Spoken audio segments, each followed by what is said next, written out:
Betapa paradoksnya berperan menjadi ibu rumah tangga ketika anak masih kecil. Di tengah budaya yang menilai kebermanfaatan diri manusia dari seberapa banyak uang yang kamu bisa hasilkan.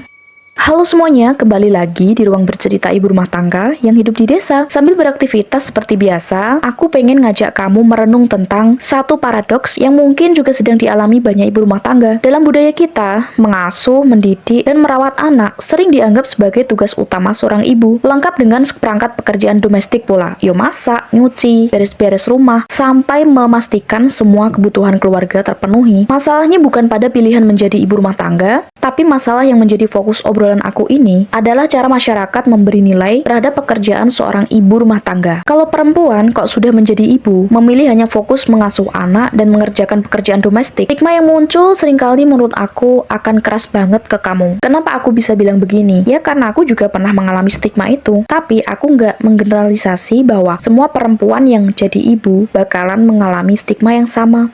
Jadi full ibu rumah tangga itu ya, meski kamu sudah melakukan semua pekerjaan rumah, tapi tetap aja orang-orang kemungkinan besar akan bilang kalau peranmu di rumah sebagai ibu rumah tangga itu nganggur doang, neng omah tok ogak kerja, buangok bloko. Padahal hampir seluruh waktu ibu rumah tangga itu habis untuk pekerjaan yang justru membuat kehidupan keluarga tetap berjalan. Ironisnya, ketika seorang ibu mencoba melakukan pekerjaan lain di sela-sela pengasuhan dan peran kerja domestiknya, entah itu untuk membantu perekonomian keluarga, mengaktualisasikan diri, atau sekedar memiliki ruang untuk dirinya sendiri, nggak ada jaminan loh untuk bebas dari stigma dan penilaian negatif. Misalnya nih ya, sebagai ibu dengan seperangkat kerja domestikmu, kamu masih sambil jualan, bikin konten, melakukan pekerjaan lain dari rumah. Sementara di saat yang sama, anak masih kecil, masih sering minta ditemani, suka nangis, suka rewel, dan pekerjaan rumah belum semuanya selesai karena memang waktunya terbagi. Lalu stigma lain juga bakalan muncul, yang sangat mungkin biasanya adalah komentar, ora pecus ngupaini anak. Ngerjakan apa sih? Anak kok dibiarkan rewel? Oma kok semrawut berantakan? Kamu tuh ngapain aja di rumah? Dan lain-lain. Ya, kamu yang sebagai ibu rumah tangga umumnya pasti paham lah ya. Lucunya, apapun yang dilakukan oleh seorang ibu rumah tangga seringkali dianggap salah sama orang-orang. Fokus ngurus rumah dibilang tidak produktif. Mencari penghasilan, mengaktualisasikan diri, dibilang mengabaikan keluarga. Seolah-olah tidak ada pilihan yang benar gitu untuk ibu rumah tangga. Itu yang bikin capek mental dan fisik tau.